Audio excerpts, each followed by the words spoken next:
ஒரு பொண்ணுக்கு லவ்னா சுத்தமாக பிடிக்காது. ஆனால் ஒரு நாள் 2 பேர் லவ் பண்ணுறதை பார்த்துட்டு ஓடி போய் வாத்தியார்கிட்ட சொல்லிட்டா அந்த வாத்தியாருக்கும் லவ்னா ஆகாதுன்னு.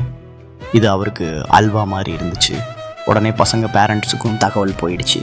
படிக்க வந்தால் லவ் பண்ணுறீங்களான்னு அடி வாங்கினதில் வாத்தியாருக்கு செம ஆனந்தம். அதே ஸ்கூலில் புதுசாக ஒரு பையன் சேர்றான். அவன் எல்லா எக்ஸாம்லேயும் ஃபர்ஸ்ட் ரேங்க் எடுக்க இந்த பொண்ணுக்கு கடுப்பாயிடுச்சு. சமூகத்தில் ஹீரோ கிட்ட போய் அவரை பப்ளிக் எக்ஸாமில் உன்னை விட ஒரு மார்க் கூட எடுப்பேன், இல்லைனா நீ எடுக்கிற டிபார்ட்மெண்ட் நான் எடுக்க மாட்டேன்னு சேலஞ்ச் பண்ணிட்டு போயிட்டா. ஹெட் மாஸ்டர் பப்ளிக் எக்ஸாமில் ஃப்ரெண்ட்ஸ்ட்டு வர்றவங்களுக்கு 1,00,000 ரூபாய் அறிவிக்க ஹீரோவும் ஹீரோயினும் எக்ஸாம் எழுதுகிறாங்க.